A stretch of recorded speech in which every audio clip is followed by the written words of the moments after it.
Third law of motion को हम लोग दो तरह से लिखते हैं, सिंपल वर्ड्स में और एग्जैक्ट वर्ड्स। सिंपली हम क्या लिखते हैं, to every action there is equal and opposite reaction. To every action there is equal and opposite reaction. This is third law of Newton's, third law of motion by the Newton. Okay? इसी के लिए हम लोग दूसरे शब्द भी use कर सकते हैं।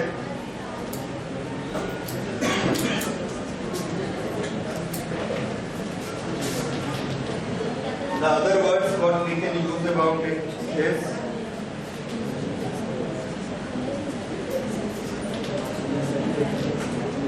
in a set of two interacting bodies.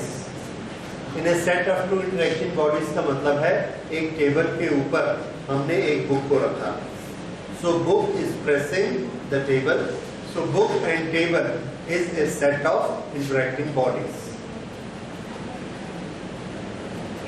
In a set of two interacting bodies,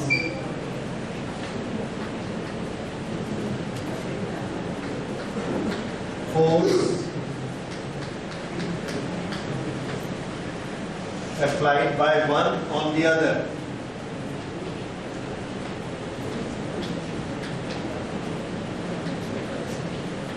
one on the second is equal to force applied by second on first. This is equal, okay, थोड़ा सा इसमें correction, is equal and opposite, is equal and opposite to force by second on first.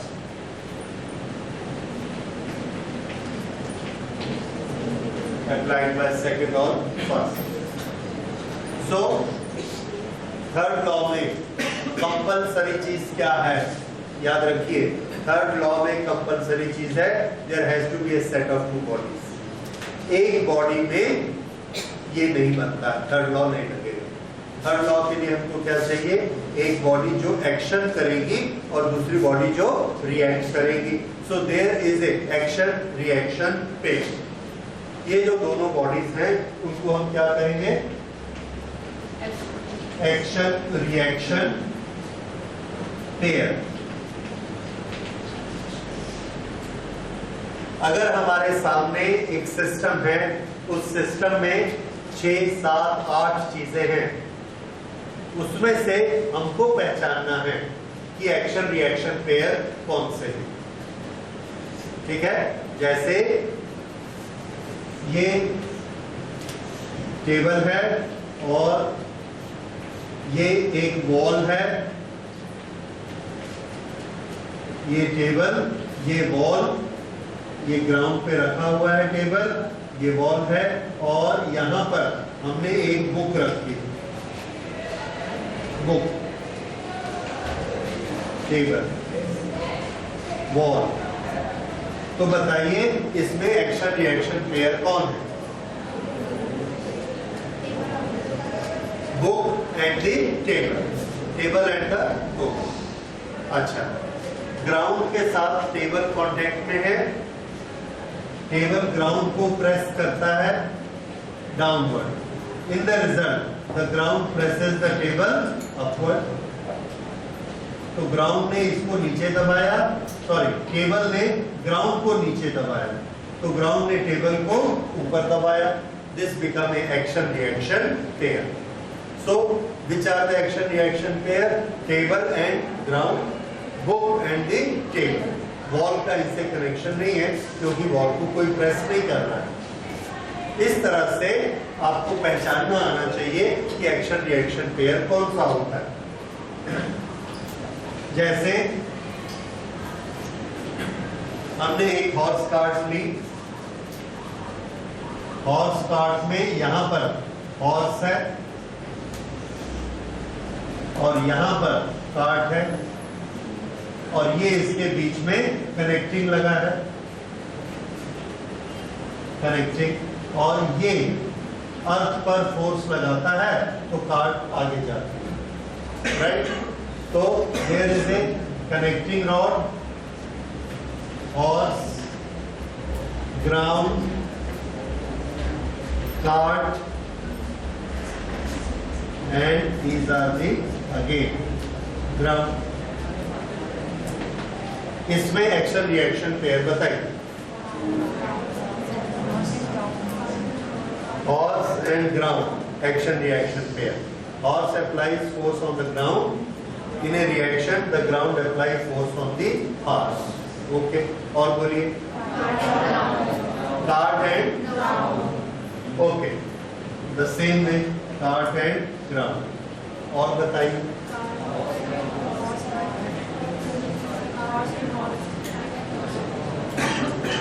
Horse किधर जाना चाहता है? सामने। कौन रोकता है उसको सामने जाने से? Connecting rod. इसके कांटेक्ट में कौन है? Connecting rod. तो ये कनेक्टिंग रॉड को किधर खींचता है?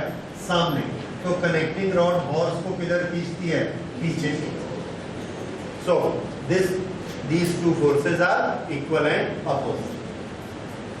अगर ये इक्विलिब्रियम में है, चल नहीं रहा है अभी, हॉर्स ने फोर्स लगाया है, तो ये दोनों फोर्स कैसे हैं?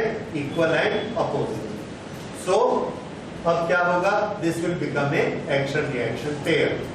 ये रॉड इस कार्ड को सामने खींचता है तो ये कॉर्ड इस रॉड को पीछे खींचती है।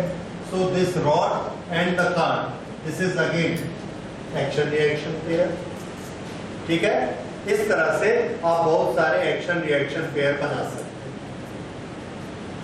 लेकिन उसमें गलती नहीं होनी चाहिए। अदरवाइज क्या होगा?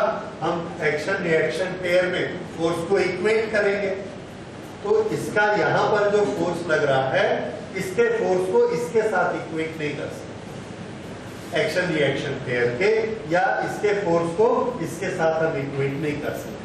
तो इसीलिए एक्शन रिएक्शन पेयर को पहचानना जरूरी है, सो दैट हम लोग उसको पहचान के उन दोनों के फोर्सेस को ही इक्वल कर सकते हैं। इसको हम लोग वेक्टर फॉर्म में किस तरह से लिख सकते हैं? It is force by body number, force on body number 1 due to body number 2 is equal to force on body number 2 due to body number 1, but direction is opposite, so we write here minus। Okay, this is vector representation of third law। F12 is equal to minus F21।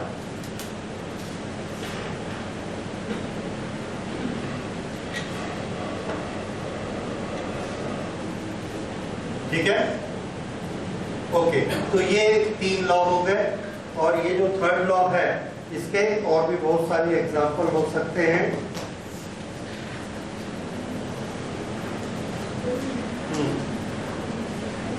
If a book is kept on the table, action reaction pair, book and the table, you understand। When we walk, then we are pressing the ground backward, ground presses forward। This is the action reaction pair। उसके बाद when we do the swimming, swimming में action reaction लगाइए।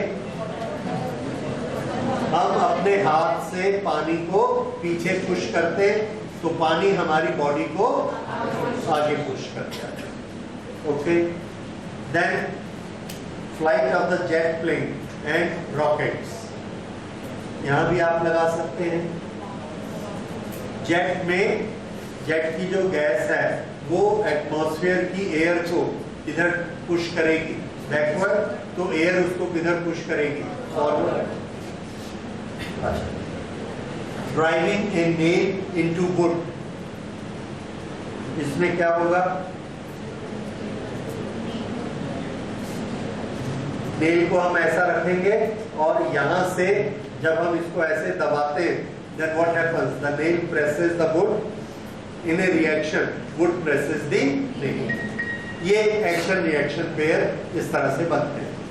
Anyway okay, ये action reaction pair के बाद जो ज्यादा important चीज है वो हमको अब समझ, तो ये तीनों लॉ ब्रीफली हो गए।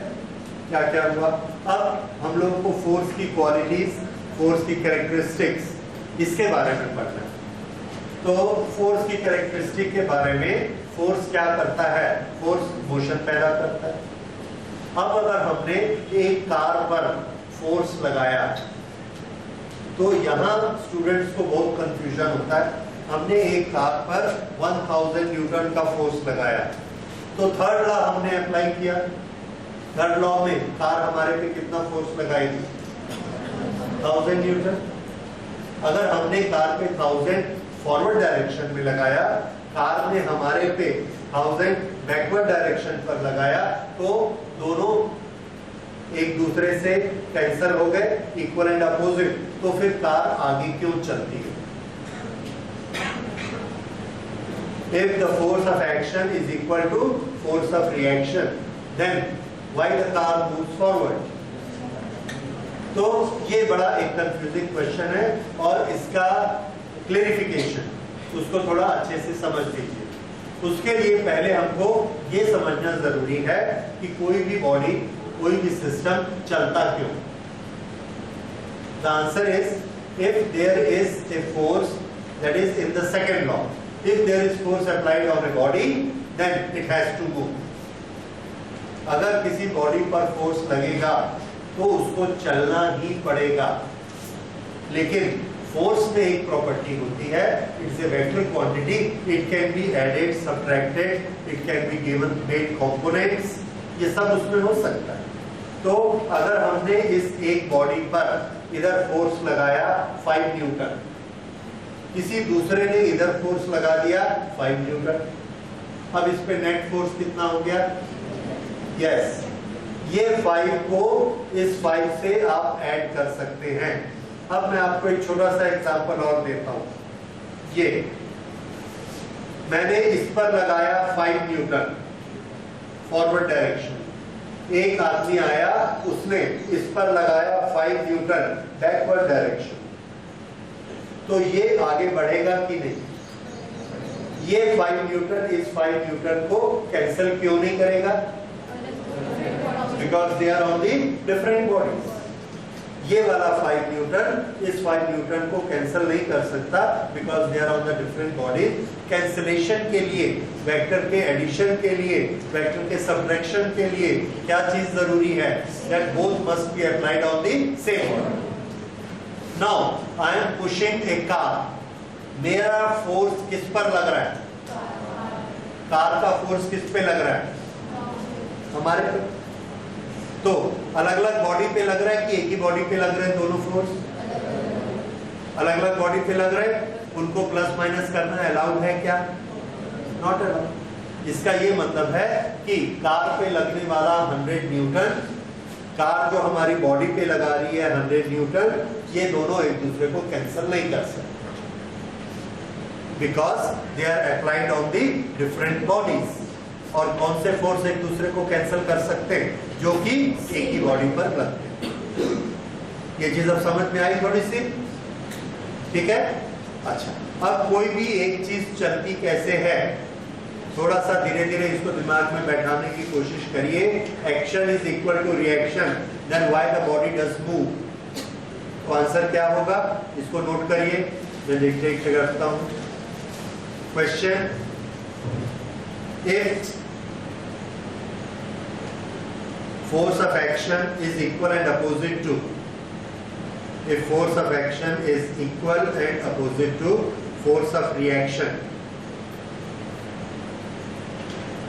then why one body moves? Then why one body moves? Answer,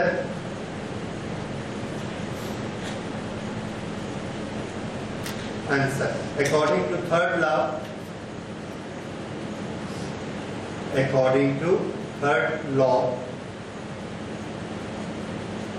force of action and reaction are opposite to each other,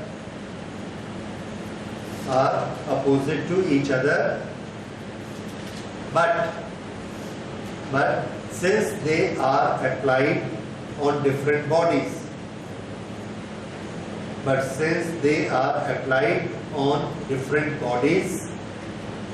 they cannot cancel each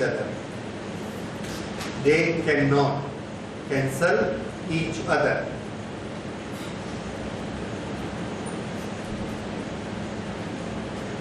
Okay, so this is a very famous question answer और ये बहुत पूछा जाता है exams.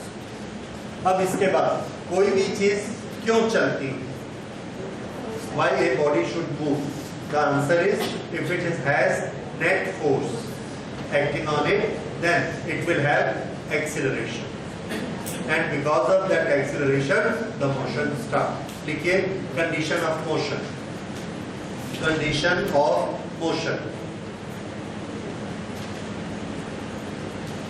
If there is net force acting on a body,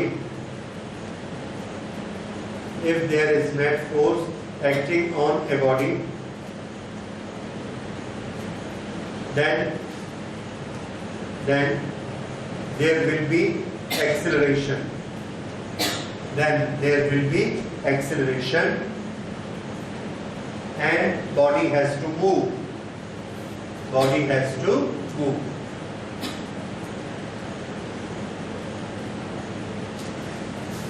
okay, ये उसके move होने की कंडीशन है।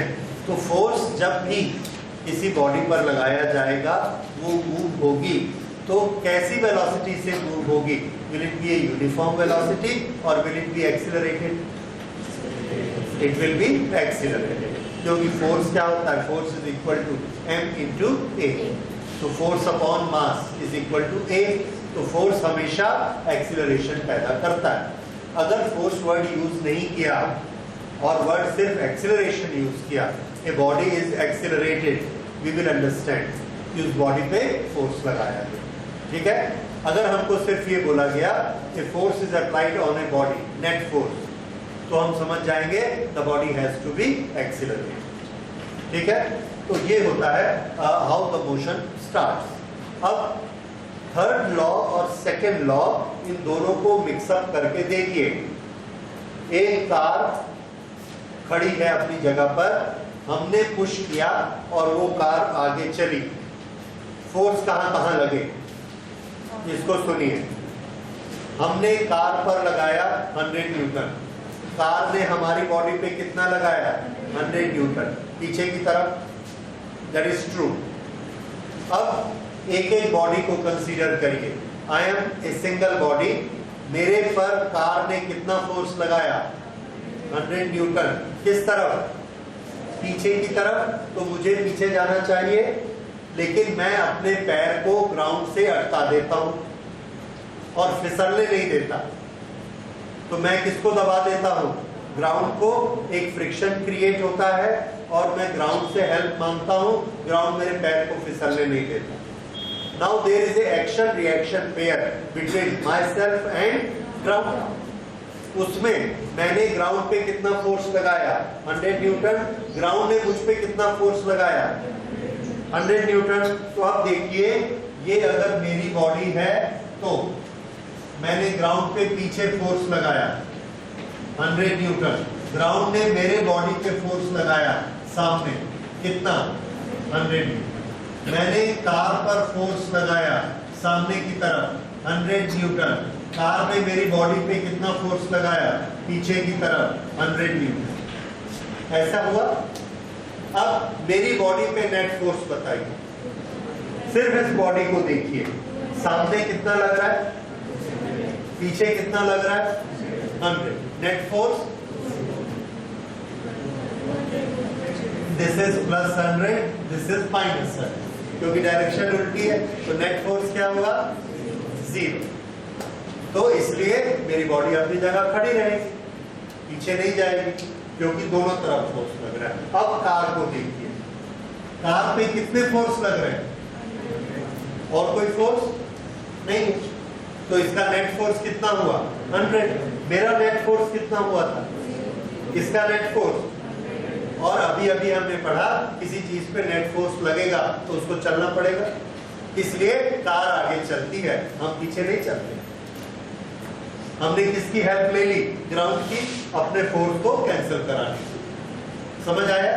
अब हमने ग्राउंड को दबाया तो ग्राउंड को भी पीछे जाना चाहिए, तो ग्राउंड इतना भारी होता है अर्थ कि उसका पीछे जाना, और उसको कहीं पे और भी फोर्स लग रहा होगा इस डायरेक्शन में, सो दैट गेट्स कैंसल्ड। इसलिए हमारी बॉडी पे फोर्स हो गया 0 और ग्राउंड इस पे, कार पे कितना फोर्स है? 100। इस फोर्स के कारण कार आगे मूव कर जाती है। If you want to include friction, कर लीजिए, कार का यहाँ पर फ्रिक्शन लगता है पीछे की तरफ 40। तो जब हमारा फोर्स 40 से ऊपर हो जाएगा 100, तो इसमें नेट फोर्स किधर हो गया? सामने की तरफ 60। The car will start moving. कोई एक बॉडी चलेगी या नहीं चलेगी, उसके लिए आप हमेशा क्या कैलकुलेशन करेंगे? Net force. याद रखिए, कोई भी बॉडी चलेगी या नहीं चलेगी, उसके लिए उस सिंगल बॉडी पे नेट फोर्स आपको कैलकुलेट करना है। इस बॉडी पे लगने वाला फोर्स इस बॉडी पे लगने वाले फोर्स को कैंसिल नहीं कर सकता, इसलिए सेकंड लॉ अपनी जगह है, थर्ड लॉ अपनी जगह। थर्ड लॉ से हमने क्या बनाया कि ये 100 है तो ये भी 100 है, पर चलेगा कि नहीं चलेगा ये थर्ड लॉ नहीं बताता। चलेगा या नहीं चलेगा ये कौन बताएगा? Second law. सेकंड लॉ के लिए हमको क्या निकालना है? Net force. तो जब आप एक एक बॉडी पे नेट फोर्स देखेंगे कि इस पर टोटल कितने फोर्स काम कर रहे हैं, कोई नेट फोर्स बना क्या? अगर एक नेट फोर्स बन गया तो उस डायरेक्शन में इसको जाना ही पड़ेगा, रुक नहीं सकती। समझ में आया? So this is motion and this is action reaction pair. Is this point clear to you?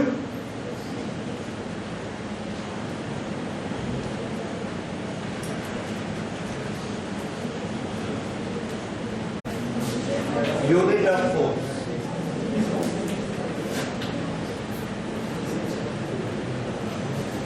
Force की डेफिनेशन हमने की है इस फॉर्मूला से, force is equal to M into ए।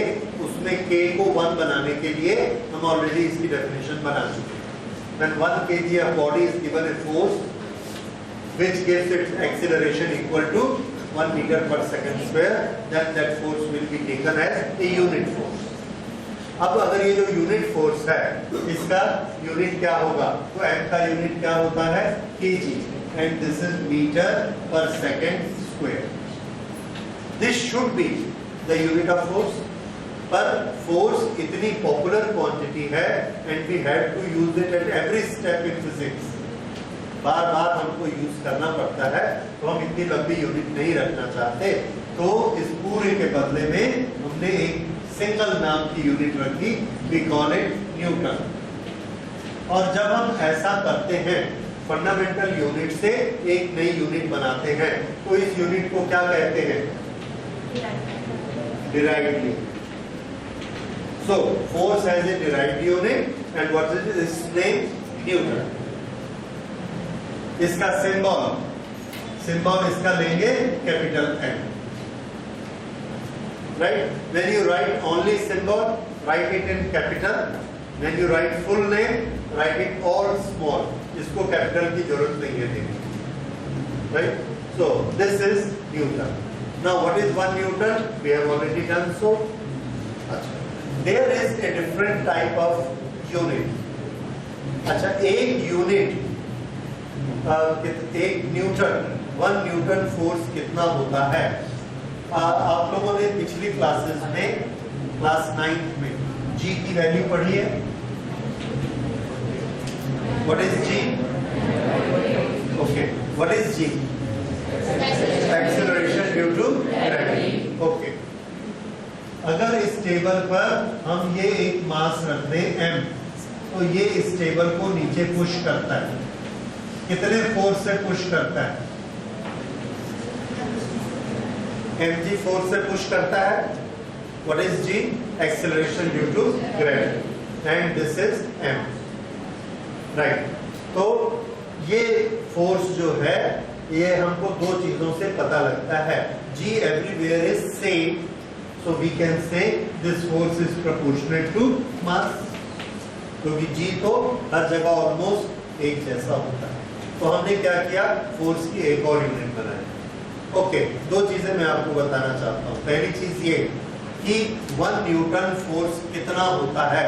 क्या आपने कभी एक्सपीरियंस किया कि अगर कोई आपको धक्का दे रहा है तो कितने न्यूटन से धक्का दे रहा है? कोई आपको दबा रहा है तो कितने न्यूटन से दबा रहा है? You have any idea? तो एक न्यूटन फोर्स कितना दबाना होता है? कितने फोर्स को हम 1 न्यूटन बोलेंगे? It is very very simple. देखिए, अपने हाथ पर सब्जी वाले के पास जाकर अपने हाथ पे 100 ग्राम का एक पार्ट रखिए, ठीक है? That is 0.1 kg। और बताइए वो आपके हाथ को नीचे दबाता है, दबाएगा थोड़ा सा, कितना दबाएगा? कैलकुलेशन करो। Force is equal to M कितना रखा आपने? 0.1। जी की वैल्यू कितनी? 10। कितना हो गया? 1।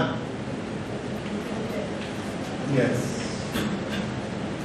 तो 100 ग्राम का बाट आप अपने हाथ में रखिए, अपने हाथ को वो जितना दबाता है वो फोर्स कितना होता है? 1 न्यूटन। अब समझ में आया 1 न्यूटन फोर्स कितना होता है? ठीक है, ओके। तो ये प्रैक्टिकल बात है। अब ये बताइए, अगर 1 kg का बाट रखेंगे तो वो कितने फोर्स से दबाएगा? 10 न्यूटन, ठीक है। 5 kg रखा तो 50 न्यूटन। अब हम क्या करते हैं, बार बार 10 को मल्टीप्लाई करना पड़ता है ना, उसको हमने हटा दिया, हमने अपना यूनिट बदल दिया प्रैक्टिकली। मैंने बोला मेरे हाथ पे फोर्स लग रहा है, कितना फोर्स लग रहा है? 4 kg। आपको समझ में आता है 4 kg कितना होता है? ठीक है ना? आपको भी एक्सपीरियंस है कि अगर हाथ में 4 kg रखेंगे तो कितना फोर्स लगता है। दूसरे ने बोला कि मैंने देखा है उसमें जो फोर्स लग रहा है 3 kg है। ये भी आपको समझ में आता है 3 kg कितना होता है, 2 kg कितना होता है। तो ये हमारा फोर्स का एक यूनिट बन गया। क्या यूनिट बन गया कि एक लोहे के बाट को आप हाथ में रखिए और हमारे हाथ को वो जितने जोर से दबाएगा वही फोर्स का यूनिट। इस यूनिट को बोलते हैं ग्रेविटेशनल यूनिट। तो यूनिट एक एसआई सिस्टम में यूनिट होता है, दैट इज न्यूटन। प्रैक्टिकली हम लोग जो यूनिट दूसरा यूज करते हैं दैट इज ग्रेविटेशनल यूनिट। तो नोट करिए ग्रेविटेशनल यूनिट।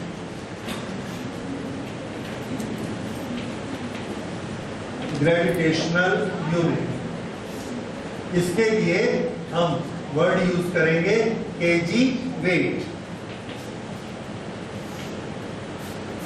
केजी वेट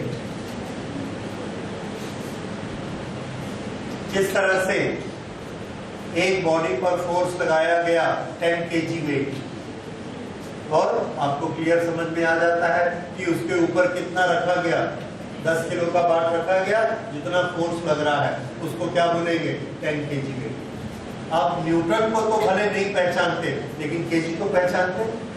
एक थैला उठा के हम बोल देते हैं कि ये 4 kg है। क्यों? क्योंकि वो हमारे हाथ में फोर्स लगाता है नीचे की तरफ, उस फोर्स को हम पहचानते हैं। किस भाषा में पहचानते हैं कि ये सब्जी 5 kg है, ये सब्जी 2 kg है, ये दूध 4 kg है। ये सब कैसे पहचानते हैं? वो हमारे हाथ पे फोर्स लगाता है। तो फोर्स का कौन सा यूनिट हम यूज कर रहे हैं? केजी वाला, दैट इज। हाँ, तो हम अपने घरों में फोर्स का जो यूनिट यूज करते हैं वो ऐसा यूनिट नहीं होता है। वो कौन सा होता है? Gravitational unit. और ग्रेविटेशनल यूनिट में टेक्निकली उसका नाम क्या होना चाहिए? KG weight. सिर्फ केजी नहीं, केजी वेट, ये दोनों लिखना जरूरी है। ओके, अब देखिए, अगर मेरे को इसको न्यूटन में कन्वर्ट करना है तो फॉर्मूला आपको मालूम है, 5 kg वेट को न्यूटन में कन्वर्ट करिए तो आप क्या लिखेंगे? यस, 5 इंटू 10 और अब ये क्या बन जाएगा 50। अब आप क्या लिखोगे यहाँ पे? न्यूटन। जब केजी लिखना था तो क्या लिखते थे हम? 5 kg weight. So this is gravitational unit and this is SI unit. Note करिए, a force expressed in weight, a force expressed in weight created by mass, weight created by mass due to gravity and due to gravity, mass and due to gravity is in gravitational unit, is in gravitational unit. Example, 5 kg weight, 100 kg weight, kg weight दोनों शब्द जरूर लिख दें, ठीक है। Next लिखे, this can be converted into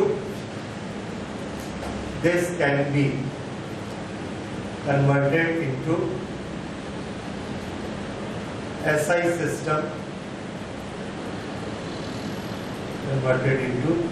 system, by simply multiplying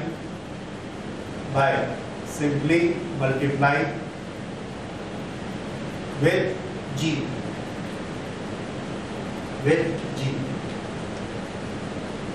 Example, 5 kg weight is equal to 5 into 9.8, that is mg. This is equal to 49 Newton. 49 Newton. ठीक है? So this is how we can convert it.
ये फॉर्मूले से आपने काम करना है, impulse is equal to change in momentum.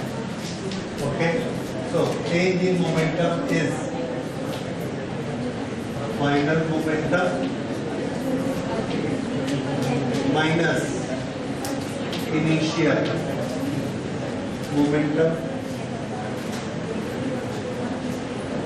This is equal to final momentum, इसमें क्या होगा, mass into V2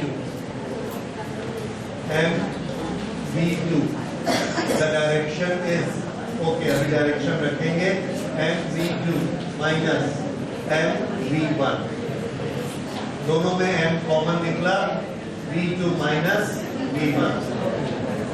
now we put the values. m की वैल्यू कितनी है? 150 gram converted into kg, 0.150 kg. v2, the value of v2, यहाँ पर आप देखिए जब आप v2 रखते हैं तो आपको v2 20 नहीं रखना है, उसकी डायरेक्शन भी साथ में लेनी है, because it's a vector quantity. Impulse, this momentum is a vector quantity and velocity is a vector quantity. तो अगर आप वेक्टर क्वांटिटी देखेंगे तो इसका साइन इस तरफ है, इसका इस तरफ है, तो एक को आपको प्लस मानना है, एक को माइनस मानना है. इसलिए अगर हमने 12 को प्लस माना है तो 20 को माइनस मानना पड़ेगा. अगर हम वॉल इस तरफ मान लेते तो 12 को क्या मानते? -12, और ये रिफ्लेक्ट होके जो 20 जा रहा है इसको क्या मान लेते? प्लस. डज नॉट मैटर, दोनों का साइन अलग अलग होगा, ये जरूरी है. ओके, तो यहाँ पर हमने रखा 0.150, v2 is -20 minus v1 is equal to +12. So we see minus minus both will be added. So this is 0.150 multiplied by 32. This gives the impulse. Okay? तो ये impulse की वैल्यू देखिए,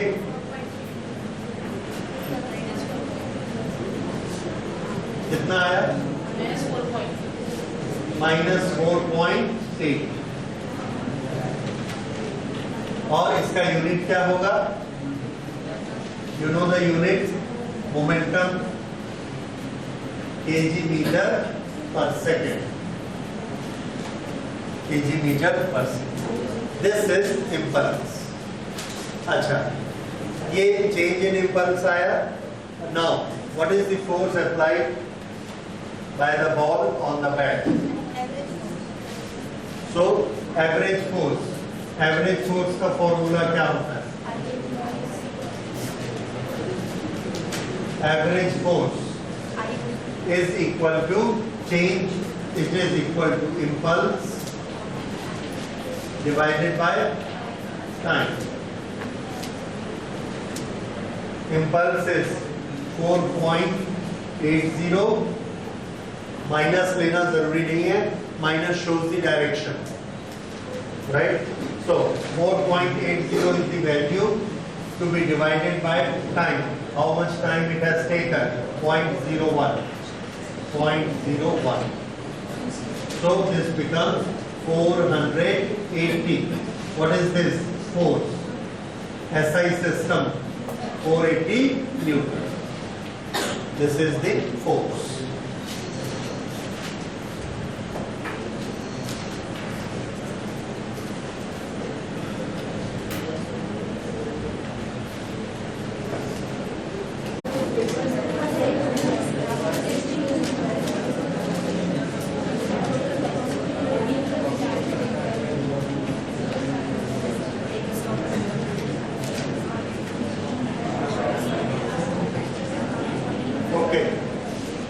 मोमेंटम की हमने एक डेफिनेशन पढ़ी है.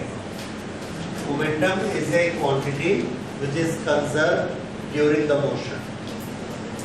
How momentum is calculated? Mass into velocity.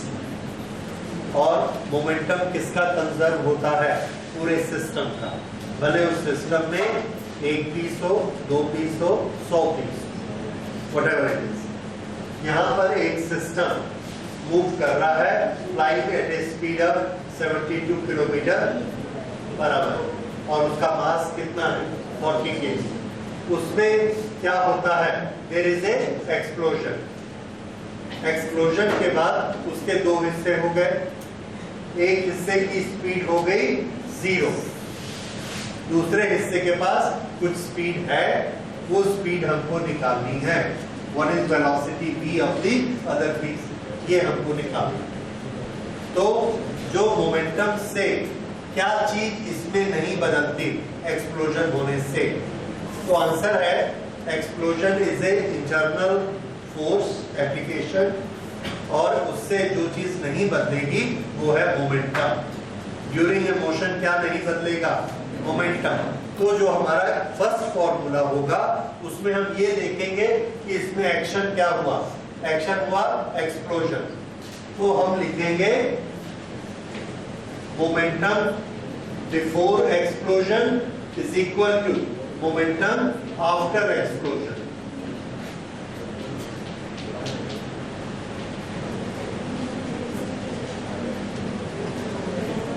Momentum after explosion. तो ध्यान दीजिए, जब भी इस तरह के क्वेश्चन होंगे उसमें आप देखेंगे इंसिडेंट कौन सा हो रहा है। जैसे रॉकेट में ब्लास्ट होता है, गैस निकलनी शुरू होती है। एक बोर्ड से एक आदमी कूदेगा, छलांग लगाएगा। छलांग लगाना एक प्रोसेस है, तो उसके पहले के मोमेंटम और उसके बाद के मोमेंटम बराबर होंगे। रॉकेट में गैस छूटेगी, गैस छूटने के पहले का मोमेंटम और गैस छूटने के बाद के मोमेंटम बराबर होंगे। इसी तरह से जो भी प्रोसेस हो रही है, इसमें कौन सी प्रोसेस हो रही है? Explosion. So momentum before explosion is equal to momentum after explosion. अब बिफोर एक्सप्लोजन हम देखते हैं कितने पार्ट्स थे, हर एक का मास इनटू वेलोसिटी कर देते हैं। तो बिफोर एक्सप्लोजन वो एक ही बॉडी की। So there was only one shell, तो उसका मोमेंटम कैसे निकालेंगे? Mass into velocity. How much is the mass? 40 mass into velocity. Mass is 40 and how much is velocity? 72 kilometer per hour. 72 kilometer per hour. This is velocity. Okay, this is equal to momentum after explosion. After explosion उस system में कितने particle हो जाते हैं, कितनी bodies हो जाती है? एक की दो। इसलिए जब आप मोमेंटम निकालेंगे तो दोनों का निकालेंगे और बीच में क्या लगाएंगे? प्लस। एक बॉडी का और दूसरी बॉडी। दोनों राइट साइड में क्यों आ रहे हैं? क्योंकि दोनों कैसे हैं? After explosion. ठीक है, और ये कैसा था? Before explosion. तो हमारा इक्वेशन एक बॉडी से दूसरी बॉडी को इक्वेट नहीं करता। हमारा इक्वेशन इंसिडेंट होने के पहले के मोमेंटम और इंसिडेंट होने के बाद के मोमेंटम को इक्वेट करता, भले जितने जितने पार्ट हो। तो ये बिफोर हो गया। अब आफ्टर में निकालते हैं। आफ्टर में दो पार्ट। पहले पार्ट का वेट कितना है? मास कितना है? 15 kg। तो इसका mv क्या होगा? 15 multiplied by y0 stop. Second part का मास बताइए कितना दिया? Very good. Total mass was 40, उसमें से अगर एक का 15 है तो दूसरे का 25। वेलोसिटी हमको नहीं दी गई है, वो निकालनी है। So we write it B. This is the only thing to be done. इतना छोटा सा क्वेश्चन है। सो वेलोसिटी कितनी होगी? 40 इंटू 72 अपॉन 25। ये इसकी वेलोसिटी आ गई।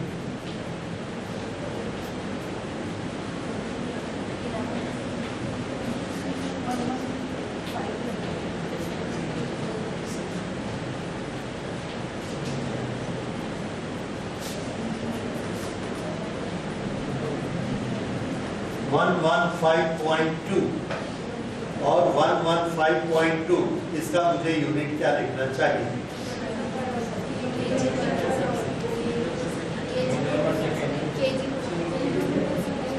देखिए ये क्या है? केजी। ये क्या है? किलोमीटर बराबर। ये तो 0 हो गया। ये क्या चीज है? 25 केजी। तो ये क्या होना चाहिए? यस, किलोमीटर बराबर। हमने कन्वर्शन नहीं किया। अगर इसको मीटर पर सेकंड करते तो v का आंसर किसमें आता? मीटर पर सेकंड। अभी हमने नहीं किया कन्वर्शन, तो किलोमीटर बराबर नहीं हमारा आंसर आएगा। तो this is 115.2 kilometre per our. Okay, हम चाहते हैं तो इसको 5/18 करके मीटर पर सेकंड बना सकते थे तो बड़ा आसान हो जाता, कर सकते थे, दैट वाज पॉसिबल। उस समय फिर ये क्या हो जाता, 40 into 5/80 20 is equal to 25 into 3। अब इसको कैंसिलेशन कर लेते, 5 4 सा 5 8 सा 8 4 सा 32, v इज इक्वल टू 32।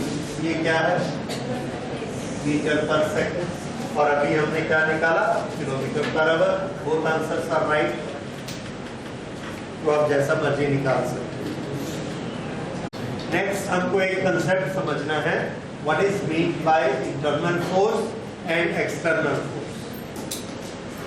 तो उसके लिए सबसे इंपॉर्टेंट चीज है पहले ये जानना कि फोर्स लगता कैसे है। जब हमको एक फोर्स बनाना होता है, किसी चीज पर फोर्स लगाना है, तो याद रखिए हम लोग कभी भी एक सिंगल फोर्स पैदा नहीं कर सकते, सिंगल फोर्स नहीं बना सकते।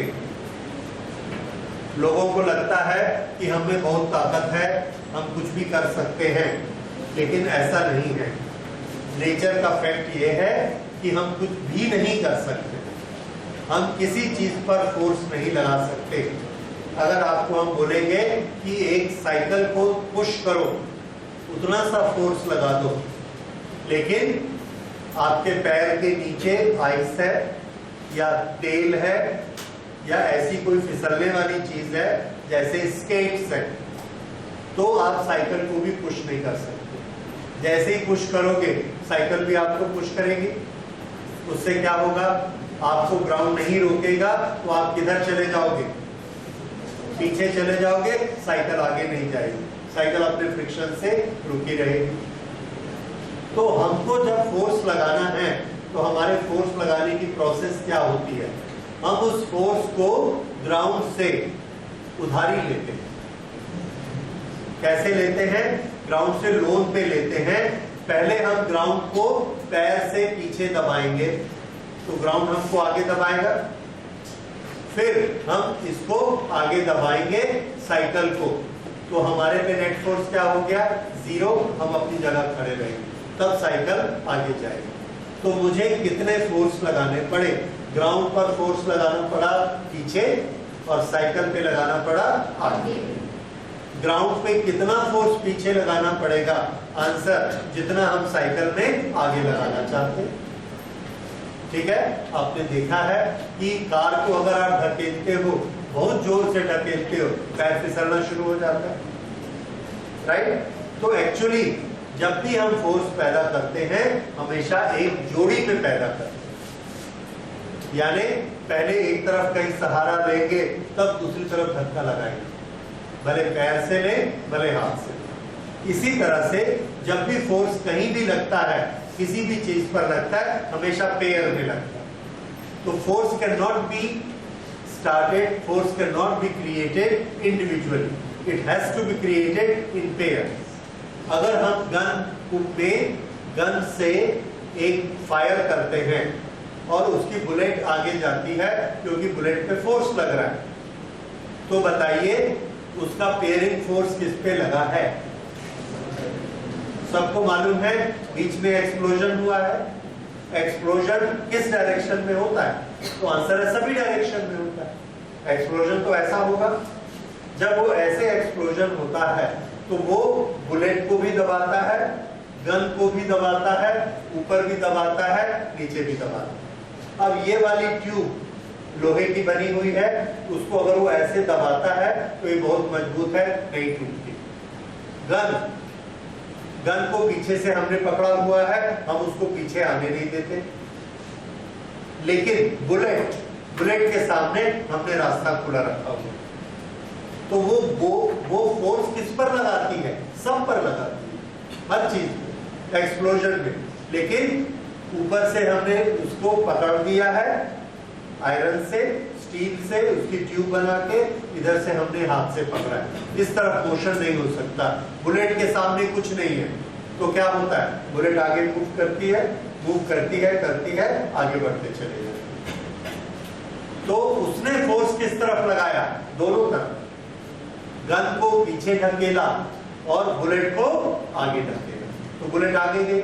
अच्छा, मान लीजिए मैंने गन को ऐसे पकड़ा यहां पर और ट्रिगर ऐसे दबा दिया। ट्रिगर दबाने के बाद मैंने इसको एकदम लूज पकड़ा हुआ है, तो मैं क्या देखता हूं, गन पीछे चली गई, हाथ से छूट के गन पीछे भाग गई, बुलेट आगे नहीं गई। या जितना जैसा ये पीछे गई वैसे ही बुलेट भी थोड़ी सी आगे गई। आधी वेलोसिटी इसने ले ली, आधी वेलोसिटी इसने ले ली। तो फोर्स इससे क्या प्रूफ होता है, फोर्स दोनों तरफ लगता है। ओके, एक तो ये चीज आपको याद रखनी है कि अगर आपको किसी चीज पर फोर्स लगाना है तो आपको उसका काउंटर फोर्स ढूंढना पड़ेगा, बिना उसके आप फोर्स नहीं लगा सकते। कहीं ना कहीं आपको उसको नेचर से या दूसरी चीज से फोर्स को लेना पड़ेगा, तब आप दूसरी चीज पर फोर्स लगा सकते हैं। दूसरा, मोमेंटम का तो आपने देखा कि जब वेलोसिटी पैदा होगी तो मोमेंटम उसके इक्वल होगी दोनों डायरेक्शन। अब इंटरनल और एक्सटर्नल, इसके लिए हम पहले एक और चीज समझते हैं, सिस्टम का मतलब क्या होता है। सिस्टम शब्द हम बहुत यूज करेंगे और इसके लिए देखिए सिस्टम, इस सिस्टम के अंदर बहुत सारे पार्टिकल होंगे, छोटे भी हो सकते हैं, बड़े भी हो सकते हैं, बहुत सारे आदमी भी हो सकते हैं। एक पूरी की पूरी क्लास एक सिस्टम। सिस्टम का एक नियम होता है, सिस्टम का नियम ये होता है कि उसमें जितने पार्टिकल्स हैं सब एक वेलोसिटी से एक डायरेक्शन में इकट्ठे मूव करेंगे, तब हम उसको क्या कहेंगे, सिस्टम। जैसे कि शाम को 5 बजे क्लास 11th की फिजिक्स की क्लास होगी, तो आप 40 लोग उसमें आते हैं और बाकी लोग उसमें नहीं आते, तो ये हमारा एक सिस्टम। ये इकट्ठे आएंगे और इकट्ठे चले जाएंगे, सो दिस इज ए सिस्टम। इसी तरह से एक बस मूव कर रही है, तो उसका बस, उसके व्हील्स, उसके ड्राइवर, उसके अंदर का पैसेंजर, उसकी सीट, सब के सब की वेलोसिटी कैसी है, same, in the same direction. तो ये सब क्या बन जाएंगे, उस सिस्टम के member. So that complete thing will be known as one system. ये समझ में आया, system, system of particles. Physics में इसको बोलेंगे सिस्टम ऑफ पार्टिकल्स। अच्छा, इस सिस्टम ऑफ पार्टिकल में किसी एक मेंबर ने दूसरे मेंबर पर फोर्स अप्लाई किया। सिस्टम ऑफ पार्टिकल्स में एक मेंबर ने दूसरे मेंबर पर फोर्स अप्लाई किया, तो उस फोर्स को हम बोलेंगे internal force. Internal force system के अंदर के एक मेंबर ने किया। हमको अपना मालूम है कि फोर्स कभी भी इंडिविजुअली नहीं लगता, तो अगर उसने किसी एक पर फोर्स लगाना है तो किसी दूसरे पार्ट पर अपोजिट फोर्स लगा रहा हूं। जैसे अगर मैं बस में खड़ा हूं, सामने वाले आदमी को पुश करना है, तो मैं बस के ग्राउंड को, बस के फ्लोर को पीछे दबाऊंगा, तब सामने वाले आदमी को आगे दबाऊंगा। हम कार के अंदर पीछे वाली सीट में बैठे और कार की आगे वाली जो सीट है उसकी बैक को हम पुश करते हैं, बहुत पुश करते हैं, पर कार आगे नहीं बढ़ती है। क्यों नहीं बढ़ती है? इसका रीजन है कि जब हम कार को ऐसा पुश करते हैं तो हम अपनी बैक से पीछे वाली सीट को पीछे पुश करते हैं, अननोइंगली और नोइंगली। अदरवाइज आप सामने पुश नहीं कर सकते। जब भी आप सामने पुश करोगे आपकी बॉडी पे पीछे फोर्स लगेगा, यानी आप जिस सीट पे बैठे हो उसको किधर पुश कर रहे हो, पीछे, तब सामने वाली सीट को आगे। अब आगे वाली सीट और पीछे वाली सीट दोनों ही तो कार के मेंबर हैं उस सिस्टम के। उस सिस्टम के एक मेंबर पर आपने किधर फोर्स लगाया, पीछे, दूसरे मेंबर पे किधर फोर्स लगाया, आगे, तो पूरे सिस्टम पे नेट फोर्स क्या हुआ, 0, तो कार आगे नहीं जाती। समझने की कोशिश करिए फिर से। बस के अंदर हम बैठे हैं, जिस सीट पर बैठे हैं उससे अगली सीट पर जब आप फोर्स लगाते हैं तो अपनी सीट पर आप फोर्स लगा रहे हैं, किधर लगा रहे हैं, पीछे। हवा में खड़े होकर तो हम फोर्स नहीं लगा सकते, तो अपनी सीट पर बैठते हैं, जब हम ऐसा ढकेलते हैं तो हम एक्सपीरियंस करते हैं कि इसको हम ऐसा ढकेलेंगे तो इसको ढकेलने से हमारी सीट पीछे जाएगी। ओके, ये इस तरह से पीछे जाएगी। और अगर इसको हमने पकड़ा दिया कहीं पे तो ये आगे जाएगा। दोनों काम हो सकते हैं। इससे क्या प्रूफ होता है? फोर्स दोनों तरफ लगता है। अब ये भी एक मेंबर है सिस्टम का, ये भी एक मेंबर है। एक पर फोर्स पीछे लगा, एक पर फोर्स आगे लगा, तो क्या होगा?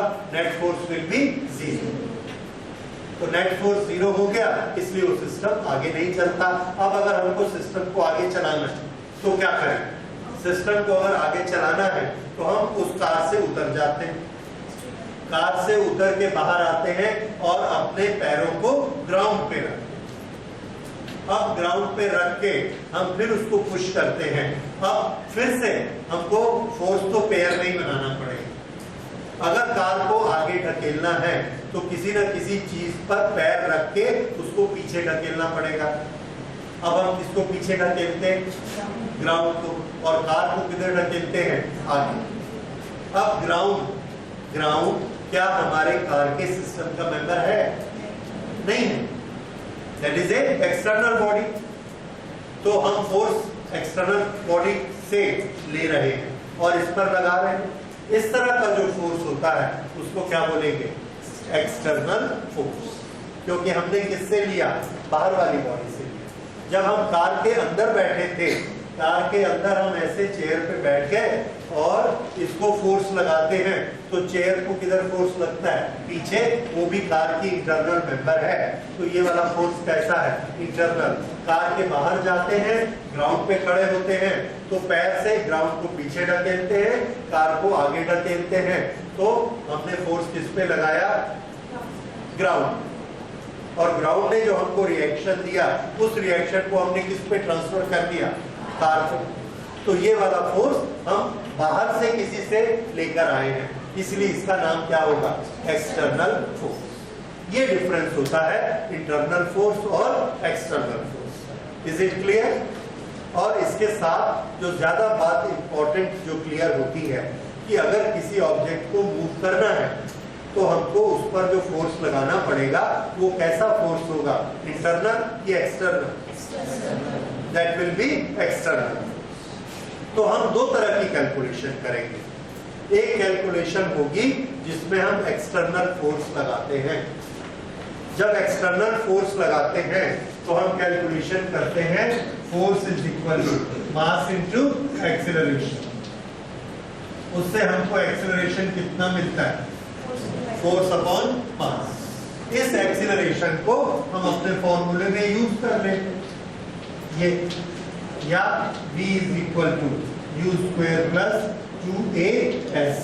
ये एक्सीलरेशन। तो उससे हमको क्या मिल जाती है? वेलोसिटी।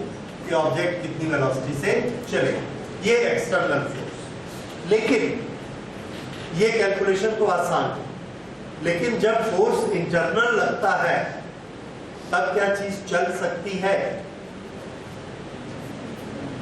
पूरा सिस्टम नहीं चल सकता। लेकिन अगर आप सिस्टम के दो टुकड़े कर दो तो चल सकता है। कैसे दो टुकड़े कर दो तो चल सकता है? मैं इस चेयर पे बैठा, ये चेयर और टेबल एक सिस्टम है और मैंने इसको ऐसा आगे ढकेला।